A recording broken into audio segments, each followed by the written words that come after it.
Widow bought house on top of the mountain for pennies, but she never imagined what was inside. Rebecca Mitchell was desperate.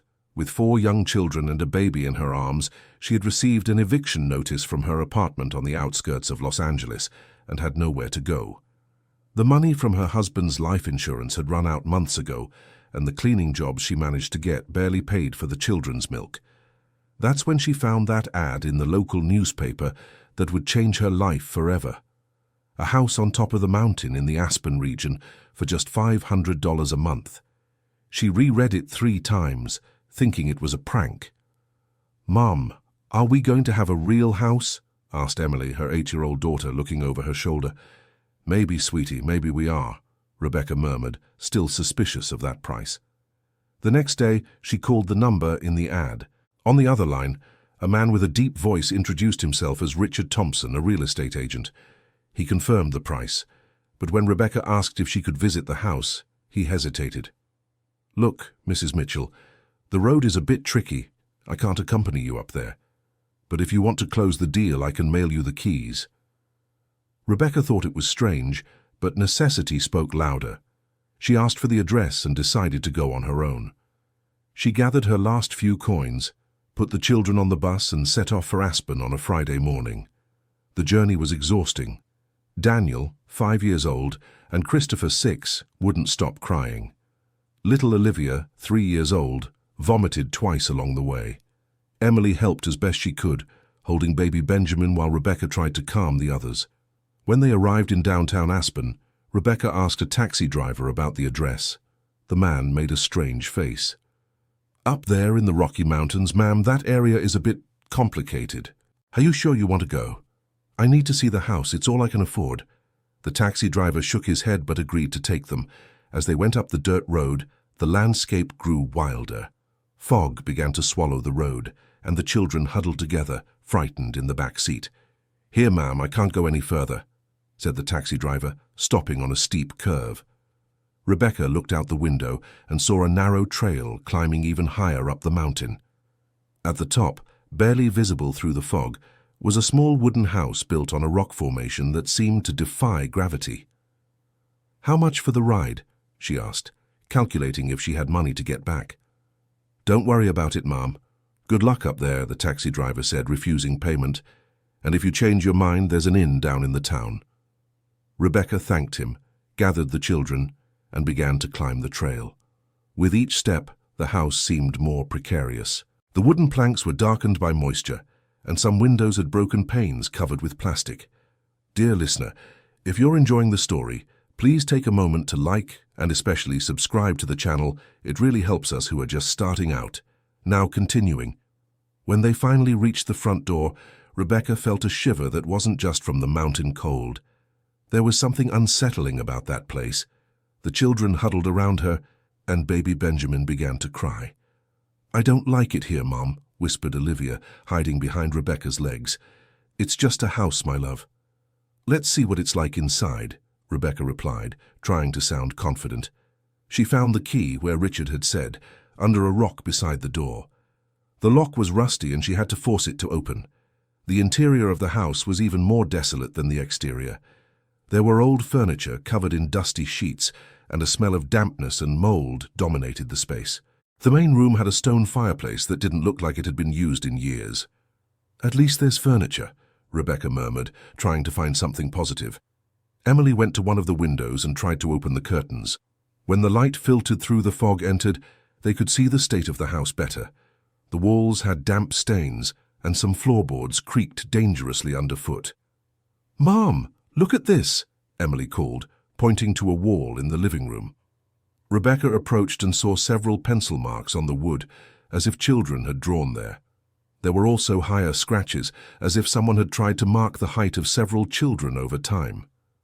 "It must be from whoever lived here before," she said, trying not to show the discomfort she felt. They explored the rest of the house. There were 3 small bedrooms, a kitchen with an old wood-burning stove, and a simple bathroom. There was no electricity, but Richard had mentioned that on the phone. What he hadn't mentioned was that there was also no running water. "Where are we going to get water from, Mom?" Daniel asked, opening and closing the dry kitchen faucet. There must be a well or something. We'll look later, Rebecca replied, though she was beginning to question if she had made the right decision. While the children explored the bedrooms, she went to the small balcony overlooking the cliff. The view was breathtaking, but also frightening. The house was literally hanging on the rock, supported by wooden beams that seemed too fragile for the weight. A strong gust of wind made the whole house sway slightly, and Rebecca held firmly onto the balcony railing. For a moment, she wanted to grab the children and run down the mountain, but where would they go? "Emily, gather everyone. Let's go down to town and come back tomorrow to decide," she said, walking back into the house. "But Mom, it's getting dark already. And the baby is hungry." Emily pointed to Benjamin, who was crying in Olivia's arms. Rebecca looked out the window and noticed the fog had thickened. The trail they had climbed was now completely covered by mist. It would be dangerous to try to go down in the dark with the children. "All right, we'll spend the night here. Tomorrow we decide if we stay or not." She found some candles in a kitchen cabinet and managed to light them. The flickering light created dancing shadows on the walls, making the place even more eerie. While preparing a bottle for Benjamin, using the water she had brought in her bag, she heard a noise coming from one of the bedrooms. It was as if something had fallen on the floor. "Kids, what was that?" "It wasn't us, Mom," Emily replied, appearing in the bedroom door with the other siblings behind her. Rebecca went to investigate and found a small doll fallen on the floor of what would be the girls' room. It was an old doll with wool hair and a calico dress, it was too clean to have been abandoned in the house. "Where did this come from?" she murmured, picking up the doll. "It wasn't here when we came in," Emily said, looking confused. Rebecca examined the doll more closely. There was something written on its foot in pen, "For my Princess Madison." The ink looked fresh. Someone has been here recently, she thought, feeling a shiver run down her spine. She put the doll in a drawer and decided not to share her suspicions with the children. They were already scared enough. She improvised beds in the rooms using the sheets and blankets she found in the closets. "We're all sleeping in the same room tonight," she said, gathering all the mattresses in the main room near the fireplace. "Why, Mum?" Christopher asked. "To stay warmer. It's cold here in the mountains." In truth, she didn't want to leave the children alone in separate rooms. There was something about that house that made her nervous, a feeling that they weren't alone. In the early morning, she was awakened by a noise coming from the kitchen. It sounded like dishes being moved. She got up slowly, trying not to wake the children, and went to investigate. The kitchen was empty, but one of the drawers was open. It was the same drawer where she had stored the doll. When she looked inside, the doll was no longer there. She searched the entire house but couldn't find the doll anywhere. She returned to the main room and found it on the floor, next to the mattress where Olivia was sleeping. The girl was hugging it as if it had been placed in her arms while she slept. Rebecca felt her heart race. She was sure she had locked the drawer and Olivia was a sleepwalker. Perhaps her own daughter had gotten up during the night, taken the doll and gone back to sleep without remembering. She spent the rest of the night awake, watching every shadow, every movement of the house that swayed in the wind. When the sun finally rose, she was determined to leave that place immediately. But when she woke the children and began to gather their few things, Daniel made a discovery that would change everything. "Mom, there's a well here behind the house," he shouted, running excitedly into the house. Rebecca went to see and found a stone well hidden among the trees a few meters from the house. There was a pulley and a bucket, and when she tested it, the water that came up was clean and fresh. "At least we have water," she thought, beginning to reassess the situation. While the children bathed with water from the well, heated in a pot on the wood stove, Rebecca decided to explore the surroundings of the house more thoroughly. She discovered a small abandoned garden behind the building, with some herbs still growing wild. She also found a trail that descended the other side of the mountain, gentler than the one they had come up. Following it for a few meters, she came to a small house where an elderly lady lived. "Good morning," Rebecca greeted. The woman, who must have been about 70, looked at her with an expression of surprise and concern. "Are you the new resident of the house up there?" the lady asked. "I'm thinking of renting it. Why do you ask?" The woman motioned for her to come closer and whispered, "My name is Mrs. Dorothy. I've lived here for 40 years, and I've seen many people pass through that house. No family stays more than a few months. Why? What's the problem? I can't really explain it, but something strange always happens. Families with children come, stay a while, and then leave in the middle of the night, frightened. Some don't even take their things. Rebecca felt a chill in her stomach, remembering the doll that had appeared and disappeared during the night. What kind of strange things? Noises in the early morning, objects that move, children who talk to imaginary friends who seem too real. Mrs. Dorothy looked around before continuing. And there's one more thing. The man who rents that house, this Richard fellow, is never seen around here. He only shows up after the families leave to collect what's left. Do you think he... Rebecca couldn't finish the question. I don't know what to think, dear. I just know something isn't right. If I can give you some advice, look for another place to live. Rebecca thanked her and returned home with a heavy heart. But seeing her children playing in the rocky backyard, laughing for the first time in weeks, she hesitated. They seemed happy there, away from the noise and pollution of the city. Maybe the other families didn't adapt to the isolation, she thought.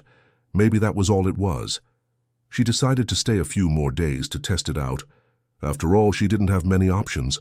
The money she had left would barely last a week in a cheap hotel. During the day, the house seemed normal. The children explored every corner, found an old rope, and made a swing on a nearby tree. Rebecca managed to get the wood stove working and prepare a decent meal. But when night fell, things started getting strange again. Olivia said there was a girl in the room who wanted to play with her. Christopher swore he saw a boy waving at him from the window. Daniel found toy cars under the bed that he was sure weren't there in the morning. Kids, you're making up these stories, Rebecca said, trying to stay calm. There's no one here but us. But on the third night, she herself saw something that made her question her own sanity. She was in the kitchen, preparing a bottle for Benjamin, when she saw a shadow pass by the window. It was too small to be an adult, the size of a child. She went out to investigate, but found nothing. She returned to the house and locked all the doors and windows. But in the middle of the night, she was awakened by children's laughter coming from outside the house. This time, she woke Emily and asked her to confirm what she was hearing. I hear it too, Mum. It sounds like a bunch of kids playing outside. They went to the window and saw several small shadows running and playing in the backyard under the moonlight. When Rebecca turned on a flashlight and pointed it outside, the shadows vanished instantly. Mom, I'm scared, Emily whispered. Me too, honey. Me too. The next morning, Rebecca decided she needed to understand what was happening. She went down to Mrs. Dorothy's house again, this time taking Emily with her. You said other families went through this. Where are they now? Can I talk to any of them? Mrs. Dorothy was thoughtful for a moment. There's a lady in town, Mrs. Margaret, who lived up there about 2 years ago. She can talk to you. She lives on Main Street in a yellow house with a green gate. Rebecca thanked her and decided to go down to town with Emily, leaving the other children with Mrs. Dorothy. The walk to Aspen took almost 2 hours, but she needed answers. She found the house easily and rang the bell. A woman in her 50s answered, and when Rebecca explained she was living in the mountain house, her face changed completely. Come in, quick. We can't talk about this at the door, Mrs. Margaret said, looking nervously around. Inside the house, Mrs. Margaret served coffee and told her story. She had lived in the mountain house with 3 children for 4 months. At first, I thought it was just the kids' mischief. Toys that disappeared and appeared in other places. Noises during the night. But then things that weren't ours started appearing. What kind of things? Children's clothes that didn't fit any of my kids. Children's books they didn't know. Notebooks with drawings made by other children. And whenever I asked Richard, he said it must have been from the previous residents. Rebecca felt a chill.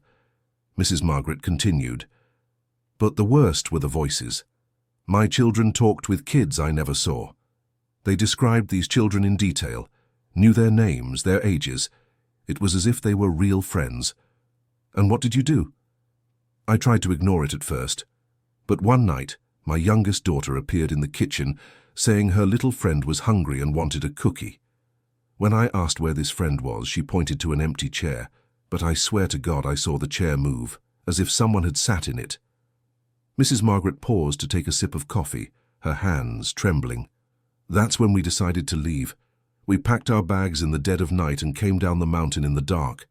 We preferred to sleep at the bus station than spend another night in that house. And you never found out what it was. After we left, I learned that other families had gone through the same thing. Always families with children, always the same strange manifestations. It seems there's something in that house that attracts or interacts with children. Rebecca left Mrs. Margaret's house even more confused and worried. She returned to the mountain with Emily in silence, thinking about what she had heard. When they got back to the house, they found Mrs. Dorothy in the yard with the other children. She seemed agitated. "Rebecca, I need to talk to you. Something happened while you were away." They stepped away from the children, and Mrs. Dorothy told her, "Daniel found a backpack hidden under the house. Inside were children's clothes, toys, and some notebooks with drawings. But the strange thing is that everything looks new, as if it had been used recently." Rebecca felt her stomach turn. "Where is this backpack?" "I kept it at my house. I thought it best not to let the children touch it." They went to Mrs. Dorothy's house, and when Rebecca saw the contents of the backpack, she froze. There was a school notebook with the name Madison Harris written on the cover. It was the same name that was on the doll that had disappeared. Flipping through the notebook, she found drawings of a house that looked exactly like the one they were living in. But in the drawings, the house was full of children playing, and there was a woman who appeared to be their mother. "Mrs. Dorothy, do you remember a family with a girl named Madison?" "Madison? Yes, I remember. They were one of the last families that lived up there, a mother with 5 children. They stayed about 3 months and then vanished overnight. They didn't even say goodbye. When was this?" "About 6 months ago. Why do you ask?" Rebecca showed her the notebook and explained about the doll. Mrs. Dorothy became thoughtful. "You know, now that I think about it, that family didn't come down the mountain the usual way. I never saw them in town again. It's as if they simply disappeared." A terrible possibility began to form in Rebecca's mind. What if the other families hadn't simply moved away? What if something had happened to them? "Mrs. Dorothy, how many families do you remember living in that house?" "Let me think. In the last 2 years, there must have been 5 or 6 families. Always with small children, always coming from far away, always desperate for a cheap place to live." "And did they all leave in the middle of the night?" "Not all. Some just vanished. I would go up there to check if everything was okay, and I'd find the house empty, but with all their things still inside. Clothes, toys, food in the refrigerator, as if they had gone out for a walk and never returned." Rebecca felt a chill run down her spine. She asked Mrs. Dorothy to watch the children once more and went up to the house alone. She needed to investigate more thoroughly. She started with the area under the house, where Daniel had found the backpack. There was a gap between the support beams that served as a sort of makeshift basement. With the help of a flashlight, she managed to enter the tight space. What she found there horrified her. There were more backpacks, small suitcases, bags with children's clothes, everything organized as if someone had sorted the belongings by family. On each set of items, there was a tag with names and dates. Harris family, arrival in March, departure in June. Johnson family, arrival in October, departure in December. The more she looked, the more items she found. Toys, children's shoes, school notebooks. But the most disturbing were the photos. Dozens of Polaroid photos showing the families in the house, playing in the yard, having meals. They all looked happy and carefree. In one of the boxes, she found a cell phone that still had battery. When she turned it on, she saw several photos and videos of the Harris family. Madison appeared playing with her siblings, always smiling. The last video had been recorded just 2 days before the date noted as the family's departure. Dear listener, if you're enjoying the story, please take a moment to like and especially subscribe to the channel. It helps us a lot as we're just starting out. Now, continuing. Rebecca tried calling some numbers from the phone's address book, but they were all out of service. She searched online for any news about missing families, but found nothing related to the names she had seen on the tags. When she left the makeshift basement, she was trembling. It wasn't ghosts haunting that house. It was something much worse. Someone was luring vulnerable families to that isolated place, and they were disappearing without a trace. She ran back to Mrs. Dorothy's house and told her everything she had discovered. The elderly woman turned pale. "Good heavens, I always suspected something was wrong, but I never imagined anything like this." "I need to get my children out of here immediately," Rebecca said, already heading to get the kids. "Wait," Mrs. Dorothy grabbed her by the arm. "If you leave now, whatever is behind this will keep doing the same thing to other families. Someone needs to stop it. But I can't put my children at risk." "Your children can stay here with me for a few days. You go to the city, seek help, report this situation. If we run away now, we'll never know what happened to those families." Rebecca was torn between fear and a sense of justice. She thought of Madison, of the doll with her name, of the family that had disappeared. She thought of all the other children whose belongings were hidden beneath the house. "All right, but first I'll take the children to a safe place." They went down to the city together, with all the children and the evidence Rebecca had found. Mrs. Dorothy knew a boarding house where they could stay for a few days. At the local police station, Rebecca tried to file a report, but the officer didn't seem to take her suspicions seriously.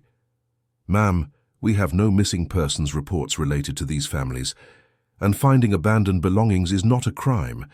They might have simply left things behind when they moved." "But officer, these are belongings from 6 different families, and the children all talked about seeing other children who didn't exist. Look, I'll note your complaint, but without more concrete evidence, I can't open a formal investigation." Frustrated, Rebecca decided to investigate on her own. She looked for Richard Thompson, the realtor who had rented her the house. No one in town knew anyone by that name. She went to the county clerk's office to look for information about the house's owner. She discovered the property was registered under the name of a man called Anthony Anderson, who had died 10 years ago. Since then, no one had officially taken over the property. "So, who is renting out the house?" she asked the clerk's office employee. "Technically, no one has the legal right to rent this property. If someone is doing it, it's irregular." This information made Rebecca even more worried. Richard Thompson didn't exist, and whoever was behind that scheme was operating illegally. She decided to look for a lawyer, but first she had an idea. She returned to the boarding house and called the number Richard had given her. To her surprise, someone answered. "Hello, Richard speaking." "Hello, this is Rebecca Mitchell. I'm living in the mountain house you rented to me." "Ah, yes, Miss Mitchell. How are you settling in?" "Actually, I'm calling to let you know I'm moving out. The house isn't suitable for my family." There was a pause on the other end of the line. "I see. That's a shame. Could you wait a little? I can offer a discount on the rent." "No, I've decided. I'll leave the keys with a neighbor and move out tomorrow." "Ms. Mitchell, would it be possible for us to talk in person before you make this decision?" "I can come over this afternoon." His tone of voice had changed. Now it sounded almost urgent. "No need to trouble yourself. I can just leave the keys at the house." "I insist. It's important we talk. Say around 5 in the afternoon." Rebecca agreed, but had no intention of going to the house. She wanted to see who this mysterious man was, but from a safe distance. That afternoon, she went up the mountain with Mrs. Dorothy, but they hid in a spot where they could observe the house. At 5 o'clock sharp, a black car struggled up the trail and stopped near the house. A man in his 40s, well-dressed but with a nervous expression, got out. He tried to open the house door, and when he realized it was locked, he started calling for Rebecca. "Mrs. Mitchell, are you there? It's Richard."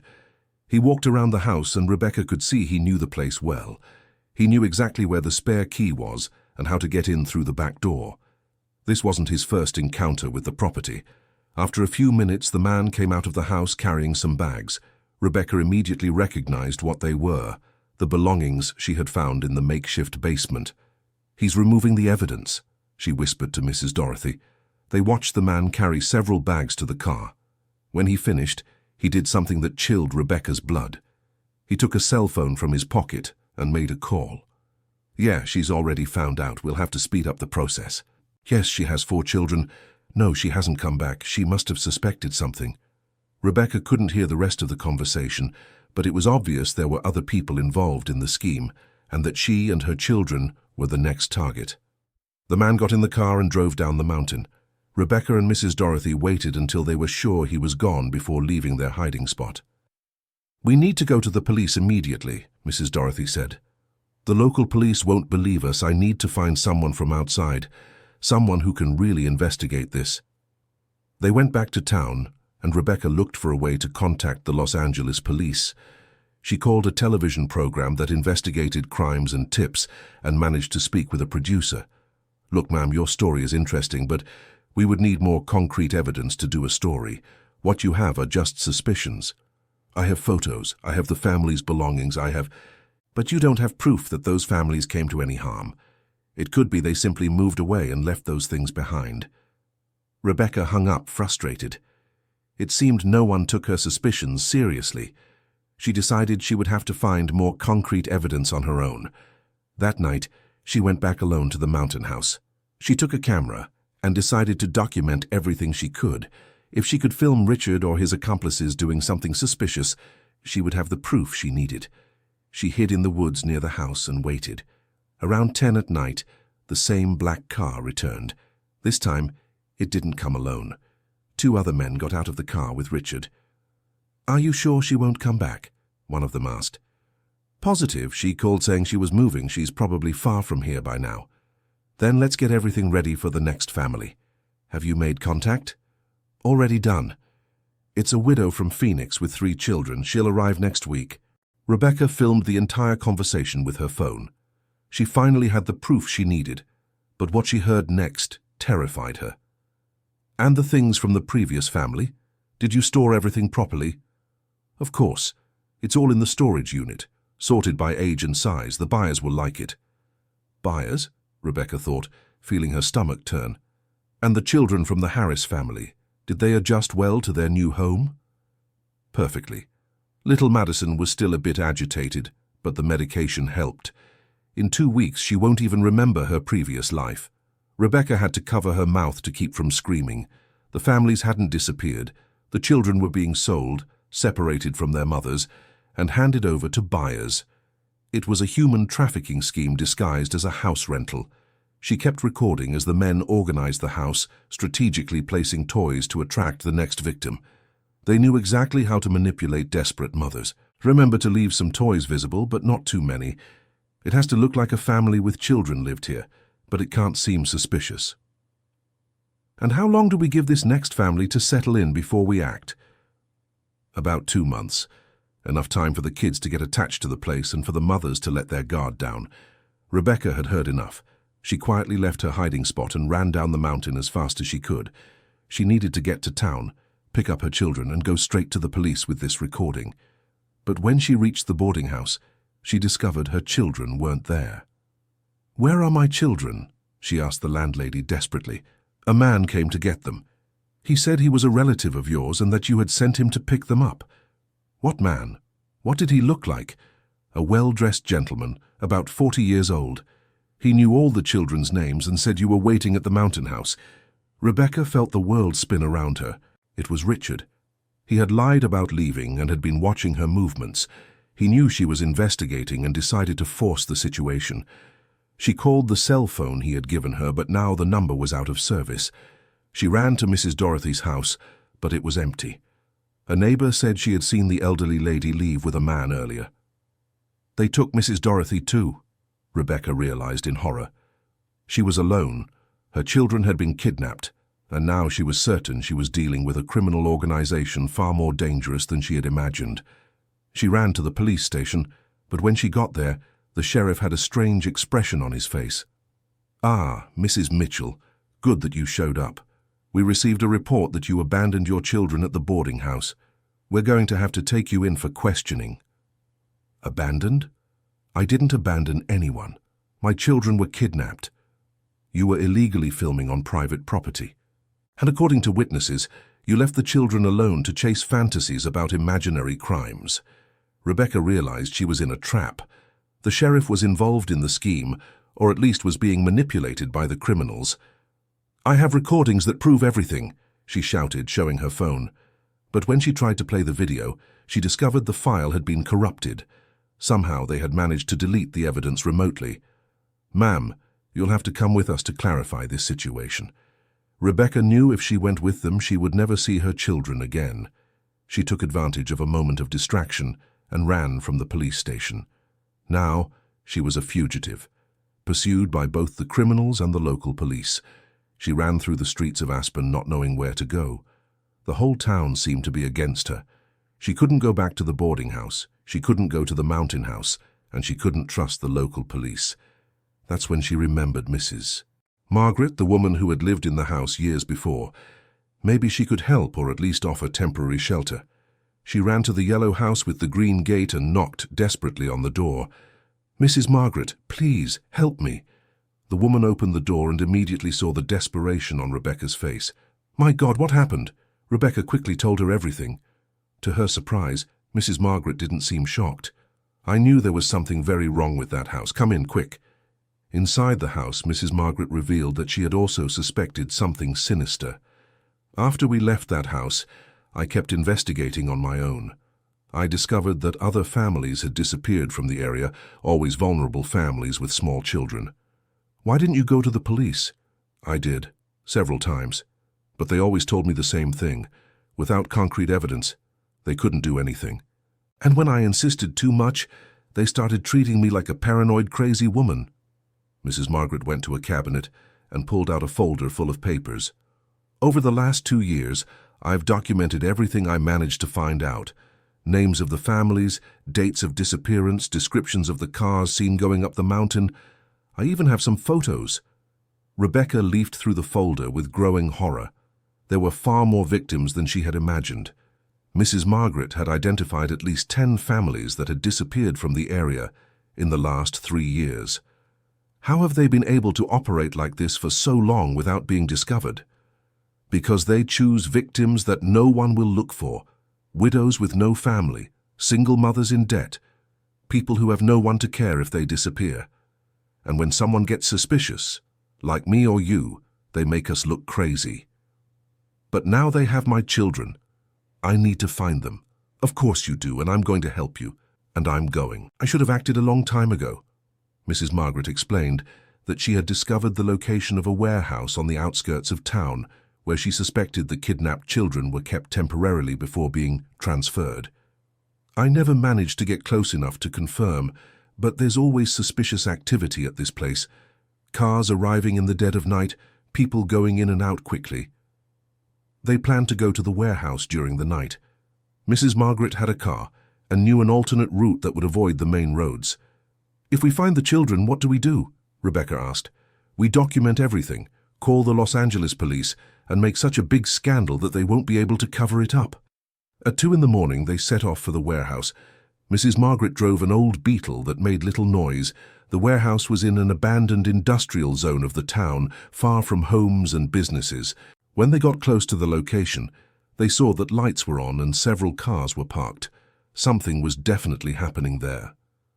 "Let's approach on foot," Mrs. Margaret whispered.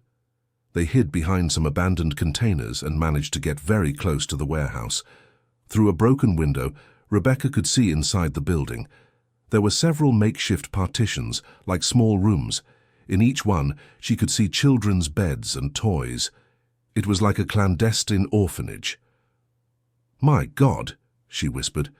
"How many children must be in there?" Mrs. Margaret was filming everything with her cell phone. "At least now we have visual evidence." They continued watching and saw when a door opened and a man came out of one of the partitions. It was Richard. Behind him came a small child that Rebecca recognized immediately. "Olivia!" she almost screamed, but Mrs. Margaret quickly covered her mouth. Her 3-year-old daughter was being led by Richard to another area of the warehouse. She looked sleepy and disoriented, probably under the effect of sedatives. "We need to get in there," Rebecca whispered, desperate. "We can't. There are too many armed men. Let's call for backup first." They moved away from the warehouse and Mrs. Margaret called the Federal Bureau in Los Angeles directly. She explained the situation and sent the videos she had recorded. "They're sending a team immediately," she said, after hanging up. "But it will take at least 2 hours for them to get here." 2 hours felt like an eternity when her children were in danger. Rebecca decided to go back to watch the warehouse and make sure they weren't transferred to another location. "You stay here and guide the police when they arrive," she said to Mrs. Margaret. "I'm going back to keep an eye on the kids. It's too dangerous.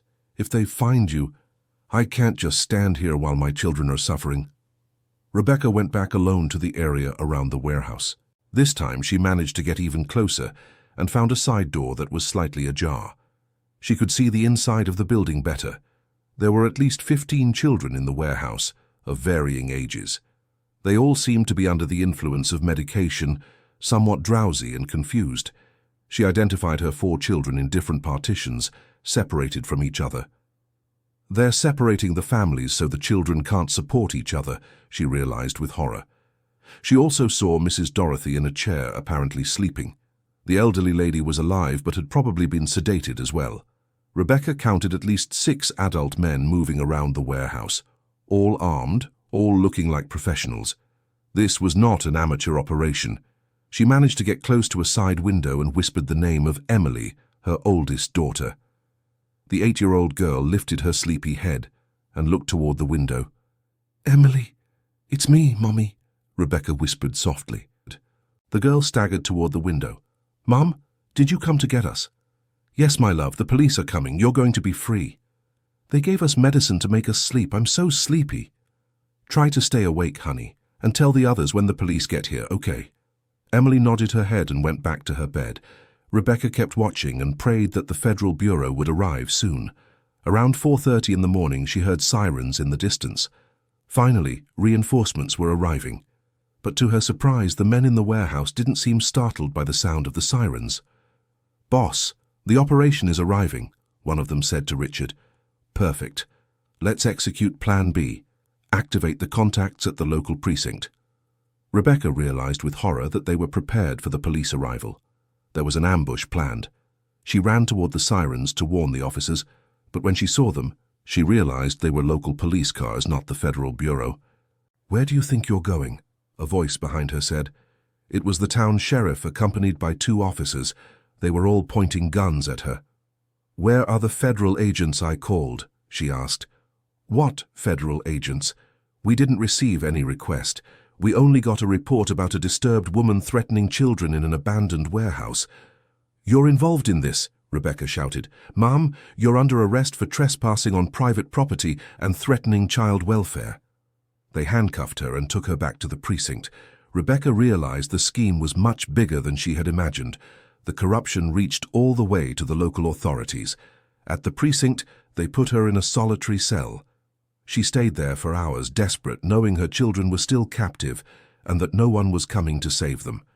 That's when she heard a commotion outside, loud voices, an arrest order, sirens from arriving cars. An hour later, the door to her cell opened.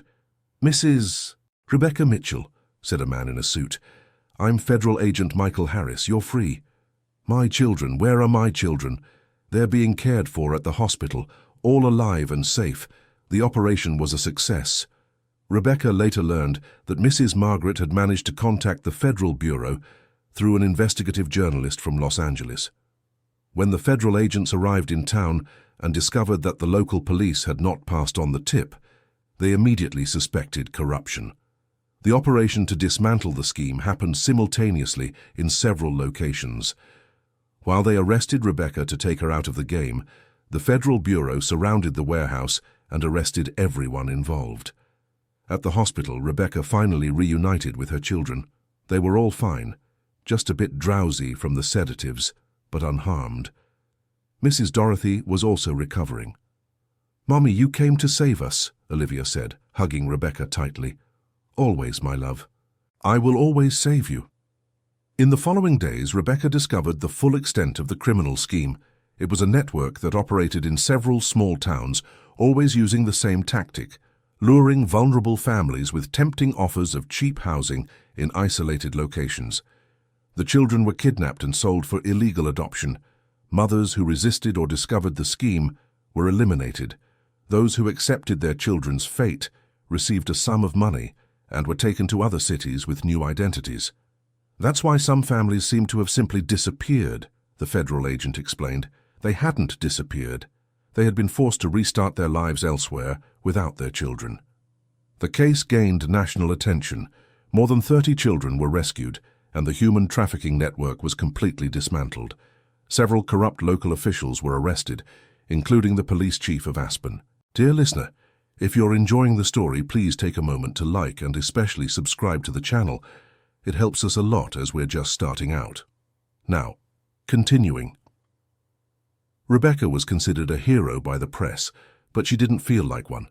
She constantly thought about the other families who hadn't been lucky enough to escape in time. "If I hadn't gotten suspicious, my children would have been sold like the others," she said in a television interview. How many mothers are out there suffering, not knowing where their children are? The experience completely changed Rebecca's life. During the legal proceedings, she met several mothers who had lost their children to similar schemes. Together, they created a support network to help other families in vulnerable situations. A private security company offered Rebecca a job, impressed by her courage and determination. She accepted and specialized in missing children investigations. "You have a natural instinct for these situations," her boss said, "and you understand the family's pain like no one else." With a stable salary, Rebecca managed to rent a house in Los Angeles, far from the mountains that had become synonymous with nightmare for her family. The children adapted well to the new school and made new friends quickly. But the trauma of the experience left its marks. Olivia had frequent nightmares and refused to sleep alone. Daniel developed a fear of high places. Christopher became extremely nervous when he saw black cars. Emily became overprotective of her younger siblings. Rebecca sought psychological help for all the children and for herself. The healing process was long but gradual. The therapist explained that the trauma of kidnapping in young children could have lasting effects if not treated properly. "The important thing is that you are together and safe," the therapist would say. "With time and care, these bad memories will lose their power." 6 months after the rescue, Rebecca received a call that would change her life again. It was from the director of a non-governmental organization that combated child trafficking. "Ms. Mitchell, we would like to invite you to work with us. Your experience and inside knowledge of the problem can help other families." What would that work involve? You would travel across the country, investigating reports of kidnapping and child trafficking. You would help identify new schemes and support victimized families. Rebecca was tempted, but worried about her children. "My children are still recovering. I can't leave them alone." That wouldn't be necessary. The work can be done largely from home through document analysis and phone interviews. The trips would be few and short. She accepted the offer. Working at the NGO gave a new meaning to her life. It wasn't just a job, but a personal mission. Every child rescued was a victory against the system that almost destroyed her family. Her first case was in Colorado. A mother had reported the disappearance of her 4-year-old son during a visit to a supposed child rehabilitation center that promised to care for children with behavioral problems. Rebecca recognized the pattern immediately: a suspicious offer, an isolated location, unrealistic promises. Her investigation led to the discovery of yet another kidnapping scheme, this time disguised as psychological treatment. "It's amazing how they always find new ways to deceive mothers," she said to her supervisor at the NGO. "But it's also amazing how the patterns repeat." In 1 year, Rebecca's work had contributed to the rescue of 23 children. She became a nationally recognized expert in identifying child trafficking schemes. But what satisfied her most were not the professional recognitions, but the letters she received from mothers who had been reunited with their children. "Mrs. Mitchell, my son is back home thanks to your help. Thank you for not giving up on us when even the police didn't believe our story. Ma'am, if you hadn't seen the warning signs in our situation, my daughter would have disappeared like so many others. Our family is whole again." These letters reminded her of why she had chosen to turn her personal tragedy into a force for good. Every reunited family justified all the moments of pain and fear she had endured. At home, the children were also healing. Olivia started sleeping alone in her own room again. Daniel overcame his fear of high places. Christopher no longer got scared by black cars. Emily remained protective of her siblings, but in a healthy way, not a paranoid one. "Mom, when I grow up, I want to work with you," Emily said one day. "Why, honey?" "To help other kids like us, so no child has to go through what we went through." Rebecca smiled, seeing how her daughter had transformed the traumatic experience into compassion for others. 2 years after the kidnapping, The Mitchell family was completely rebuilt. They had not only survived the trauma, but grown through it. Rebecca had become an important voice in the fight against child trafficking, and her children had developed a maturity and empathy rare for their ages. The house on top of the mountain had been demolished, and the land turned into a memorial for victims of human trafficking. Rebecca attended the opening ceremony, along with other mothers who had lost their children. "This place represented so much suffering," she said in her speech, "but today it represents hope. Hope that schemes like this will never work again. Hope that no child will be treated as merchandise." At the end of the ceremony, an elderly lady approached her. "Mrs. Mitchell, my name is Regina Harris. I lost my granddaughter to a similar scheme 5 years ago. I never managed to find her. I wanted to thank you for everything you do." Rebecca hugged the lady, feeling the weight of the responsibility she carried. There were still so many missing children, so many families suffering. "We won't give up, Mrs. Harris. As long as there is one missing child, we will keep fighting." At that moment, looking at the memorial where the house that had almost destroyed her family once stood, Rebecca understood that her story had a greater purpose. It wasn't just about her survival, but about using that survival to protect others. Her children played in the playground that had been built next to the memorial. Benjamin, who was now 3, ran after his older siblings, laughing loudly. Olivia pushed Daniel on the swing. Christopher and Emily played soccer on the grass. They were normal children again, children who had a right to childhood, to safety, to the unconditional love of their mother, exactly like all other children should have. "Mom, can we go home?" Benjamin asked, running up to her. "Yes, my love. Let's go to our home, where we are safe." As they walked back to the car, Rebecca looked one last time at the memorial. She silently promised all the children whose names were engraved on the stone that she would keep fighting for them. Her journey had begun as a desperate search for an affordable home. It had turned into the worst nightmare a mother could live through, but in the end, it had become her life's calling, to ensure no family went through what she had. The road back to Los Angeles was lit by the setting sun. Her children sang in the back seat of the car, happy and carefree. Rebecca smiled, driving toward the future they had earned together. She had bought a house at the top of the mountain for pennies. She didn't imagine that inside was a scheme that would change her life forever. But she also didn't imagine that this change would transform her into the courageous and determined woman she had become. Sometimes the worst moments of our lives prepare us for our greatest purpose. And Rebecca Mitchell's purpose was now clear: to protect children and reunite the families that evil had torn apart. The mountain house had been destroyed, but the legacy of courage born there would continue forever. The following month, Rebecca received a phone call that filled her with hope. It was Mrs. Regina Harris, the woman who had lost her granddaughter. "Mrs. Mitchell, they found my Samantha. After 5 years, my granddaughter is coming home," Rebecca cried with joy on the other end of the line. Another family reunited, another child back where she belonged. "How did they find her, Mrs. Harris?" "It was through the investigations that started after your case. They discovered she had been sold to a family in another state. When that family learned she had been kidnapped, they immediately returned her." That was the power of justice in action. When a criminal scheme was exposed, it created ripples that reached other victims, other families, other stories of pain that finally found resolution. Rebecca hung up the phone knowing her mission was just beginning. There were still thousands of missing children in the United States, thousands of families living the nightmare she had lived. But now she knew she was not alone in this fight. Every solved case created a larger network of protection. Every reunited family became a testament to the possibility of justice. Her own children, growing up in safety and love, were living proof that it is possible to survive the worst moments and build something beautiful on the other side of trauma. The story of the widow who bought a house at the top of the mountain for pennies had become the story of a family that discovered its strength, a mother who found her calling, and a society that learned to better protect its children. And in the end, that was perhaps the best legacy Rebecca could leave for her children. The certainty that, no matter how bad things get, there is always hope on the other side. There is always a way to turn pain into purpose, fear into courage, and trauma into strength to protect others.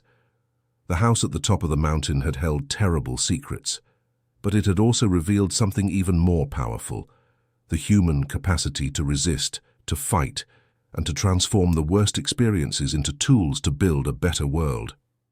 End of story. Now tell us what you thought of this thrilling story. Do you think Rebecca made the right decisions by investigating on her own? How would you have reacted in a similar situation? Leave your honest opinion in the comments. If this story touched your heart, don't forget to like and especially to subscribe to the channel so you don't miss other stories that will move you.